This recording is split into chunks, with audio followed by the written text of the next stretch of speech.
Hello বন্ধুরা, কেমন আছো সবাই? আশা করি ভালো আছো। আজকে আমি দুপুর থেকেই ভিডিওটা শুরু করলাম, মানে দুপুরের পর থেকে আমাদের খাওয়া দাওয়া সব হয়ে গেছে। আর এখন দেখো বাসন টাসন সব ধুয়ে রেখে দিয়েছি। আর আর দাদা এনেছিল, তোমাদের দাদা এনেছিল, এখানে পানি ফল এনেছিল। পানি ফলগুলো আমি এখন একটা বাসনে নিয়ে নিচ্ছি। তো আমাদের জন্য কিছুটা তুলে রাখবো আর নিয়ে যাব ঠাকুর ঘরে বাকিটা। তো এখন বিকেল, এখন আমি পানি ফলগুলো আগে ধুয়ে আমি ছুলে ওকে বাচ্চাটাকে দিয়ে দেবো খেতে। এখনকার পানি ফলগুলো কিন্তু খুবই নরম, আর অন্যান্য সময় যে পানি ফলগুলো পাওয়া যায়, মাঝে মাঝে পাওয়া যায়, সেগুলো কিন্তু শক্ত, ছোলা যায় না আর খুব একটা খাওয়াও যায় না, খুব শক্ত থাকে। আর এই পানি ফলগুলো দেখলাম ভীষণ নরম। এগুলো অল্প ছাড়িয়ে নিয়ে পুরোটা হাত দিয়েই ছাড়ানো যাচ্ছে। আর ও বলছিল যে পানি ফলগুলো খুব ভালো খেতে। এখন আমরা যাচ্ছি, ছাদে চলে গেছি। ও খরগোশটাকে নিয়ে নিয়েছে হাতে, আর খরগোশটা ওকে খুব ভালো চেনে, তাই ওকে ধরা দেয়। আমাকে কিন্তু ধরা দেয় না অতটা, আমি ধরতে গেলেও খাটের নিচে ঢুকে যায়। আর ও ছাদের মধ্যে আসলে খুব খুশি হয়। ঘরে তো লাফায় না, কিন্তু ছাদে আসলে আমি দেখেছি ও খুব লাফায়। আর দেখো এখানে দেশলাইয়ের বাক্সটা পড়েছিল, সেই বাক্সটা খেতে শুরু করেছে। আমি যখন কোনো কিছু দেবো তখন কিন্তু খায় না, ও খুব একটা কিছু খেতে চায় না। শশা খায় না, টমেটো খায় না, অনেক কিছুই খায় না। আর দেখো দেশলাইয়ের খোসাটা পেয়েছে, খেতে শুরু করেছিল। আর এখানে আমি দেয়ালি ঘরের পুজোটা করেছিলাম কিছুদিন আগেই, কালী পুজো গেছে। তো এখনও আমার এগুলো সরানো হয়নি। এই দেয়ালের ঘরটা আমি ঘরে নিয়ে চলে যাব। আর বাজি ফাটানো তো রোজই চলছে, মাঝে মাঝেই বাজি ফাটাচ্ছে। ছাদে আসছে ছোটো মেয়ে, বাজিটা মাঝে মাঝেই ফাটাচ্ছে, তাই বাজির খোলাগুলো এখানেই পড়ে আছে। ওকে ছাদে নিয়ে আসলে আমার ছোটো মেয়ে খুবই খুশি হয়। তার জন্য মাঝে মাঝে বিকেলে বেলা হলেই বলবে ছাদে নিয়ে আসবো। দেখো আমি ঠাকুরঘরটা একবার দেখিয়ে দিচ্ছি। ঠাকুরঘরটা কিন্তু ছাদে ওঠার সময় আমার ডান দিকেই ঠাকুরঘরটা ছিল। তো এখানে ছোট্ট করে আমার ঠাকুরঘরটা। তো ঠাকুরঘরটা কেমন লাগছে তোমরা কিন্তু কমেন্টে আমাকে জানিও। আর এরপরেও আমি অনেক ভিডিও শেয়ার করব ঠাকুরঘর নিয়ে। দেখো ছাদের একদম পাশে কিন্তু আমার ঠাকুরঘরটা রয়েছে। আর ছাদে আমি নিজের প্রয়োজন মতন ফুল গাছও লাগিয়ে নিয়েছি। আমি ফুল গাছ খুব ভালোবাসি। আমার কিন্তু খুব একটা যে ফল গাছ আছে তা কিন্তু না, আমার বেশিরভাগ আমার ছাদে কিন্তু ফুল গাছই আছে। পুজো দিতে সুবিধা হয় আমার, সব সময় তো কিনে ফুল আনা যায় না, তার জন্য আমি ছাদের মধ্যে গাছ লাগিয়ে নিয়েছি। দেখো মা লক্ষ্মীর কত সুন্দর লাগছে দেখতে, আমি কিন্তু আরেকবার দেখিয়ে দিলাম।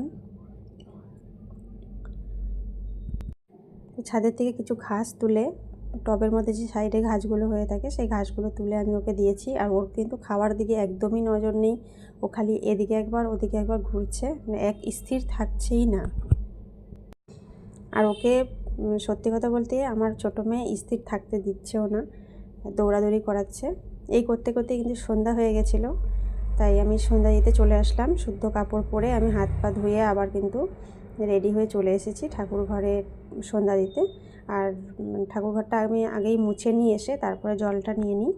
তো জলটা আমি গুছিয়ে রেখে দিলাম, কারণ ঠাকুরঘরটা ছোটো তো, এখানে বসা যায় না আগোছানো হয়ে থাকলে। প্রথমে এসে আমি যেটা করি, এই সকালে যে ফুল জল দিই সেগুলো আমি সরিয়ে নিই। ঠাকুরের কাছে কিন্তু একটা ফুল আমি রাখি না, এগুলো কিন্তু প্রথমেই সরিয়ে নিচ্ছি। আর ঘটিতে আমি লোকনাথ বাবাকে জল দিয়ে রাখি, সেই জলটা আমি সরিয়ে নিচ্ছি। সরিয়ে নিয়ে সেটা আমি ধুয়ে আবারও রাতের জন্য জল দিয়ে রাখি। প্রথমে ফুলগুলো আমি সরিয়ে নিচ্ছি। লোকনাথ বাবার বালিশের কাভারগুলো আমি বানাতে দিয়েছি, মানে যেটা ছিল সেটা দেখে আর কি বানিয়ে দেবে, 2 সেট বানাবো, তার জন্য এই বালিশের কাভারগুলো খুলে আমি দর্জির দোকানে দিয়ে রেখেছি। উনি আমাকে এখনও দেয়নি, সত্যি কথা বলতে আমারও আনা হয়নি, নিয়ে আসবো, তারপরে এর মধ্যে আবার লাগিয়ে দেবো। যখন আনবো তখন কিন্তু আমি ভিডিওতে দেখতে পাবে তোমরা, আমি দেখাবো যে কেমন করে আমি বালিশের কাভারগুলো বানিয়েছি। শিব ঠাকুরের জলটা যখন মাথায় জলটা ঢালি তখনও ফেললেও হবে, আবার আমি এসে সন্ধ্যাবেলায় ফেলি প্রত্যেক দিন। আমি তখন আর ফেলি না, আমি সন্ধ্যাবেলা ফেলি। সন্ধ্যাবেলা কিন্তু অবশ্যই ফেলে দিই, রাতে কিন্তু এই জলটা রাখতে নেই, আমি রাখি না কখনো। আবারও আমি সে ঠিক মতন বসিয়ে রেখে দিলাম। এবার আমি এগুলো আমি ফেলে দেবো গাছের গোড়ায়, পায়ে কিন্তু লাগলে হবে না ওই জলটা। প্রদীপের শোলটা আমি প্রত্যেক দিন চেঞ্জ করি, সকালে যেটা দিয়েছিলাম সেটাই আমি এখন জ্বালিয়ে দিলাম, আর পরের দিন আবার আমি অন্য একটা প্রদীপ জ্বালাবো। অন্য একটা সলতে দিয়ে প্রদীপটা জ্বালাবো।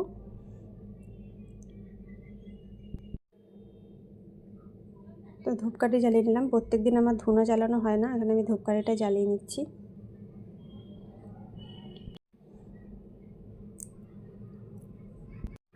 আমি ক্যামেরা করার আমার কোনো অপশান নেই। আমি এক হাতে ক্যামেরা করছি আর এক হাতে আমি কাজগুলো করছি বলে আমার একটু অসুবিধা হচ্ছে।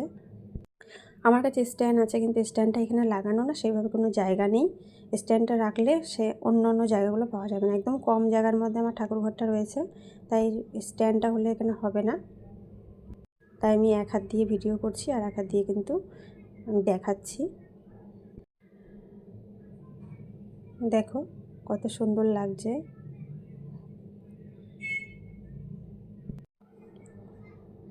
এটা আমি সাইডে রেখে দিলাম। এটাও সাবধানে রাখতে হয়, কারণ আমার ঠাকুর ঘরে পর্দা আছে, সে পর্দাটা কিন্তু ফুটো হয়ে গেছে ধূপকাঠিটার জন্য, একদম কাছে কাছে, তো তার জন্য সাবধানে আমি রেখে দিলাম। দেখো তোমাদের এটা দেখাই, এটা আমি আগের দিন মেলায় গেছিলাম, মা কালীর পুজোর মেলা হচ্ছে মাঠে, সেই মেলাতে গেছিলাম, তো দিদি আমাকে এটা কিনে দিয়েছে। আমি একটু বড় ধুনুচি নিয়েছি, কারণ যখন আমি নারকেল ছোবড়াটা দিই এর মধ্যে, তো সেটা যখন সারা ঘরে দেখাতে যাই তখন কিন্তু এদিক ওদিক থেকে পড়ে যায়। ছোট হলে, আমার ছোট আছে, কিন্তু আমি এরকম ধরনের সাইজটাই বেশি পছন্দ করি, বড় যেটা হয় আর কি। এটার মধ্যে দিতেও সুবিধা, যত ইচ্ছা দেওয়া যায়, বারে বারে দেওয়া যায়, আর এক গাদা একসাথে দেওয়াও যায়, তার জন্য বড় নিয়ে নিয়েছি। আর প্রত্যেক দিন কিন্তু সন্ধ্যাবেলা আমি তুলসী মন্দিরে একটা করে প্রদীপ দিই। প্রত্যেক দিন, ঝড় বৃষ্টি ছাড়া কিন্তু প্রত্যেক দিনই এই কাজটা আমি করে থাকি।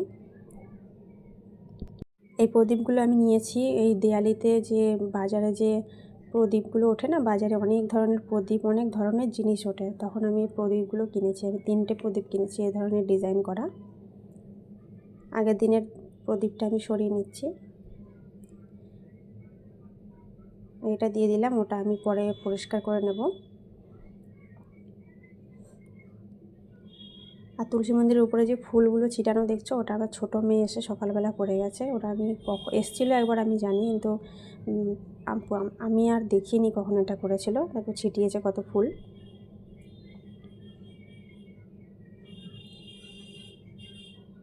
তো আমি এক হাতে তো ঘন্টা বাজাই আর এক হাতে এরকম আরতি করি, উলু দিতে দিতে এটা করি, কিন্তু এখন আমি এটা দেখাচ্ছি।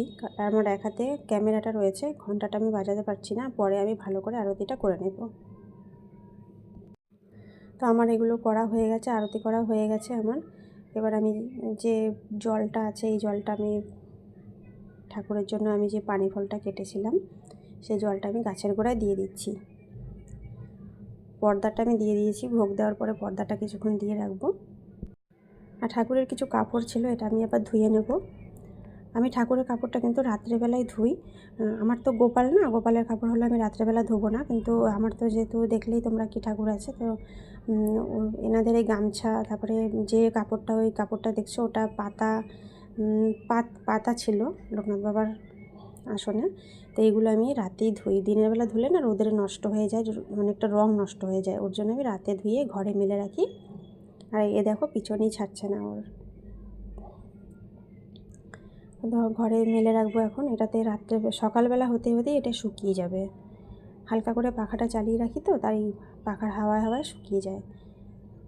আর রোদে দিলে কি একটু দেরি হলেই ঠাকুরের যে গ্লেজি কাপড়গুলো হয়, যে বেনারসিগুলো হয়, ঠাকুরের নানান রকম কাপড়গুলো হয়, সেগুলোর রং নষ্ট হয়ে যায়, তার জন্য আমি বাইরে দিই না।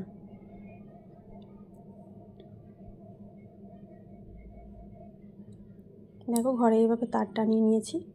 আর ঠাকুরের থালাও আমার তোলা হয়ে গেছে। এবার আমার হয়ে গেছে, এবার আমি নিচে চলে এসেছি। আর আজকে কাপড়গুলো একটু দেরি করে শুকিয়েছিল, তাই এখন ভাঁজ করলাম আমি। ভাঁজ করে এবার আমি জায়গায় জায়গায় রেখে দেব। এখানে আমি বালিশের কাভার, বিছনার চাদর এসবই রাখি। এখানে আমি রেখে দিচ্ছি বিছনার চাদরটা। গামছার জায়গায় রেখে দেব। সব কিছু আমি এভাবে গুছিয়ে রেখে দিচ্ছি।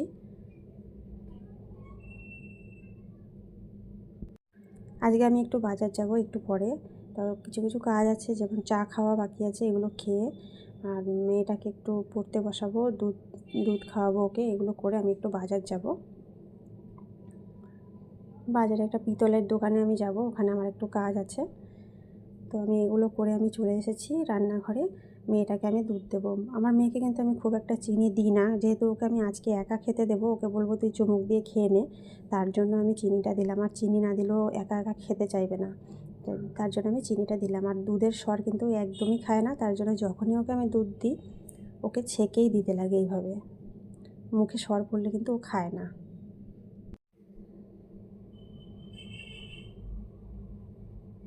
চিনিটা গুলাতে যেটুকু সময় চিনিটা গুলবে, চিনির দানাগুলো আমি দেখলাম খুব বড় বড় আছে। এবারে চিনির দানাগুলো আমার একটু বড় বড় এসছে। প্যাকেটের চিনিগুলো এরকমই হয়, তার জন্য আমি এখন একটু সময় নিয়ে গোলাতে হবে। আর ও নিজেই, ওকে বলেছিলাম তুই চিনিটা গোলা, ও নিজেই গুলিয়ে গুলিয়ে চিনিটা খাচ্ছিল।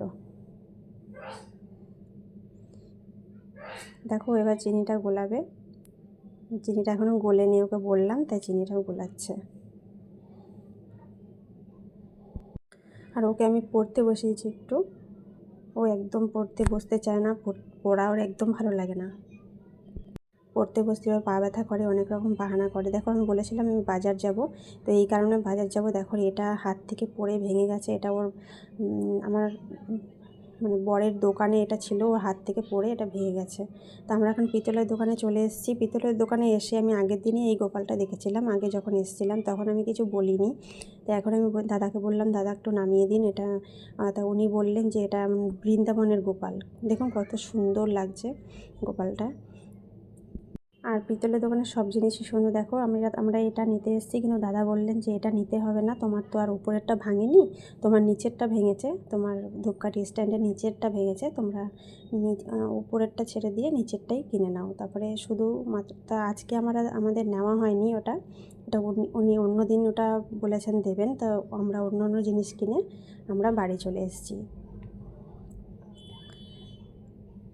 ওটা আমি অন্য সময় দেখাবো, যে ওটা কিন্তু আজকে আনা হয়নি ধূপকাঠি স্ট্যান্ডটা। আর অন্যান্য যা জিনিস আমার দরকার ছিল বা পছন্দ ছিল সেগুলো আমি কিনে নিয়ে এসেছি। এটা আমার দরকার ছিল, আর এই ধূপকাঠিটা স্ট্যান্ডটা আমার পছন্দ হয়েছে। মানে আমার না, ধূপকাঠি না, এটা মানে প্রদীপটা আমার পছন্দ হয়েছে। এটা কুবের প্রদীপ, তো এটা কুবের প্রদীপটা আমার পছন্দ হয়েছে। উনিই বললেন যে এটা কুবের প্রদীপ, আমার জানা ছিল না, তো এটা পছন্দ হয়েছে আর এটা আমার দরকার ছিল, এটা আমি নিয়ে এসেছি। এইগুলো আমি ব্যবহার করব রাস পূর্ণিমা দিনই আমি ব্যবহার করব। অনেক জিনিসই আমি টুকটাক করে কিনছি, সেগুলো সবই আমি রাস পূর্ণিমাতেই ব্যবহার করব, ওদিন আমার মা লক্ষ্মীর পুজো। আর এটা আমি ছোটো প্যাকেটই কিনি, কিন্তু আমার বর বললো যে এটা তুমি 1 কেজি নিয়ে নাও, তো 1 কেজি নিয়ে নিয়েছি। ওটা প্রীতম্বরী পাউডারটা প্রচুর লাগে, ওই জন্য আমি 1 কেজিটাই নিলাম। এই কটা জিনিস আমি নিয়ে এসেছি। আর নিতে গেছিলাম লক্ষ্মীর ঝাঁপি, ওটা আমি পাইনি সেদিনকে, তো ওটা আমি যখন কিনবো তোমাদের দেখাবো। তো এবার আমি ভিডিওটা শেষ করব। এই যে আমাদের রাতের খাবার আমি রুটি খাই না, আমি ভাত খাবো। তো খাবার তো মোটামুটি ছিল, কিন্তু সব কিছু খাওয়া হয়নি। ভিডিওটা এখানেই শেষ করছি, সবাই ভালো থেকো।